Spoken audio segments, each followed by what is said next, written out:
प्रिय दर्शकों, जय माता दी। आप सभी का हमारे YouTube चैनल ज्योतिष ज्ञान विचार पर बहुत बहुत स्वागत है। साथियों, आज का ये वीडियो आप सभी के लिए बहुत ही उपयोगी सिद्ध होने वाला है। आप लोग अंत तक हमारे वीडियो को देखें, इसे लाइक और शेयर करें तथा हमारे चैनल को सब्सक्राइब अवश्य करें। मित्रों, आज का विषय है विवाह में देरी क्यों होती है, इसका ज्योतिषीय कारण क्या हो सकता है, इस पर हम आज प्रकाश डालेंगे। मित्रों, आज के समय में आमतौर पर विवाह 30 वर्ष की आयु तक भी नहीं हो पा रहा है। इसका कारण क्या है?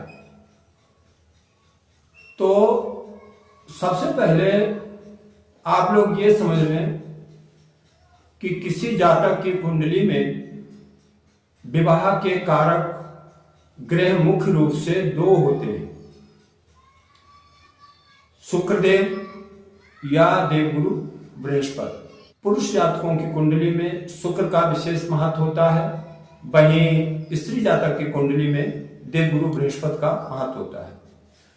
अगर पुरुष जातक की कुंडली में शुक्र निर्बल है तो उसके विवाह में कठिनाइयां आती हैं। वहीं स्त्री जातक की कुंडली में यदि बृहस्पति निर्बल और कमजोर है तो उसके विवाह में समस्याएं आती हैं। विवाह के ये कारक ग्रह हैं और बाधक ग्रह हैं जो वो 3 ग्रह हैं। सबसे पहले सूर्य, उसके बाद शनि और फिर मंगल। मित्रों, सूर्य एक जिम्मेदारी देने वाला ग्रह होता है, ये ग्रहों में राजा होता है। सूर्य के कारण कई बार जातक या जातिका पारिवारिक जिम्मेदारी में इस प्रकार फंस जाता है कि वो विवाह के बारे में सोच ही नहीं पाता, और जब तक वो सोचता है तब तक देर हो जाती है। और कई बार ऐसे जातक जातिका जो हैं वो अकेले ही रह जाते हैं और उनका विवाह नहीं हो पाता है। वहीं शनि कर्म भाव के कारक हैं, कर्म के ग्रह हैं। तो शनि जब विवाह में बाधक होता है तो जातक अक्सर करियर को लेके बहुत व्यस्त रहता है और वो सोचता है कि जब हम सेट हो जाएंगे तब हम विवाह कर लेंगे। तो करियर बनाने के चक्कर में तब तक विवाह की उम्र निकल जाती है और उम्र ज्यादा हो जाने के कारण विवाह में तमाम कठिनाइयां आती हैं। तीसरा ग्रह है मंगल। मंगल एक पाप ग्रह है। मंगल जब सप्तम भाव को देखता है या सप्तमेश पर मंगल की दृष्टि होती है तो जातक जो है वो अपने जीवन साथी का सही ढंग से चुनाव नहीं कर पाता। रिश्ते तो आते हैं लेकिन जातक कंफ्यूज रहता है और संबंध स्थापित नहीं हो पाता, रिश्ता बन नहीं पाता और शादी नहीं हो पाती। अब इसके अतिरिक्त भी कुंडली में बहुत से योग हैं ज्योतिष में जिनके कारण विवाह में विलंब होता है। तो उनमें से कुछ योग हैं वो हम बता रहे हैं। सबसे पहला योग है कि लग्न भाव द्वितीय एवं सप्तम भाव में पाप ग्रह स्थित हों और उन पर किसी शुभ ग्रह की दृष्टि भी ना हो तो जातक के विवाह में देरी होती है। दूसरा योग होता है लग्न में शनि व राहु स्थित हो तथा सप्तम भाव और सप्तम के स्वामी पर या शुक्र और बृहस्पति पर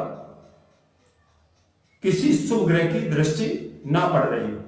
मतलब शुक्र पर शुभ ग्रह की दृष्टि होगी तो पुरुष जातक के लिए फायदा होगा और बृहस्पति पर अगर शुभ ग्रहों का संबंध बनेगा तो स्त्री जातिका के लिए लाभकारी होगा। इसी प्रकार एक योग होता है कि षष्ठमेश लग्न में अगर बैठ जाए, षष्ठम भाव रोग और ऋण का होता है, और षष्ठमेश अगर लग्न में बैठ जाता है और सप्तम भाव को देखता है, तब भी कई बार विवाह में बाधा आती है। एक योग होता है कि सप्तम भाव में शनि व राहु हो तथा सप्तमेश और शुक्र नीचस्थ हो या अस्त हो या त्रिक भावों में, मतलब 6, 8, 12 इन घरों में विराजमान हो, तब भी विवाह में बाधा पैदा होती है।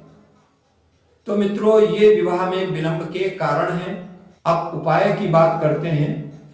तो मित्रों, अगर किसी के विवाह में शनि विलंब पैदा कर रहा है तो उसे शनि स्तोत्र का पाठ करना चाहिए, शनि संबंधित वस्तुओं का दान करना चाहिए, और लेबर वर्ग जो परिश्रम करने वाले व्यक्ति हैं उनको प्रसन्न रखने का प्रयास करना चाहिए, तो शनि प्रसन्न होंगे।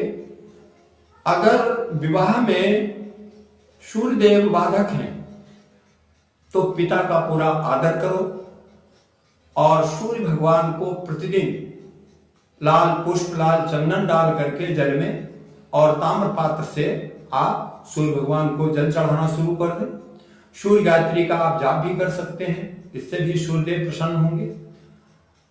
अगर मंगल आपका बाधक है तो आप हनुमान चालीसा का पाठ कर सकते हैं, सुंदरकांड का पाठ कर सकते हैं, या बंदरों को प्रत्येक मंगलवार गुड़ खिला सकते हैं। इससे मंगल शांत होगा और आपके कार्य में व्यवधान दूर होगा। अब बता रहे हैं कि यदि किसी जातक जातिका की कुंडली ही नहीं है और विवाह में विलंब हो रहा है, तो उसके लिए सबसे सुंदर उपाय है, यदि पुरुष जातक है तो उसे शुक्र को बलवान बनाने का प्रयास करना चाहिए। अर्थात प्रत्येक शुक्रवार को माता दुर्गा के मंदिर में जाकर घी का दीपक जलाए, और सप्तशती का एक मंत्र है, पत्नी मनोरमा देहि मनोवृत्तानुसारिणीं तारिणीं दुर्ग संसार सागरस्य कुलोद्भवम्। इस मंत्र का पाठ करें।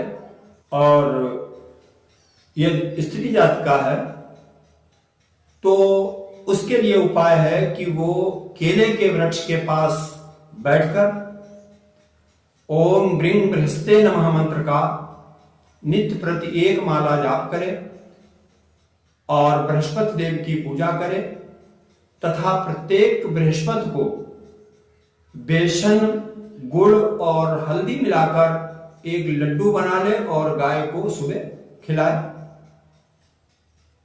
तो बृहस्पति देव प्रसन्न होंगे और उसके वैवाहिक संबंध बनेंगे। तो मित्रों, ये वैवाहिक संबंधों में विलंब का कारण और उपाय हमने आपको बताया। आशा है ये आपको पसंद आएगा और आप हमारे वीडियो को लाइक और शेयर करेंगे, हमारे चैनल को सब्सक्राइब करेंगे। इसी के साथ हम अपना ये वीडियो पूरा करते हैं, फिर मिलेंगे। जय माता दी।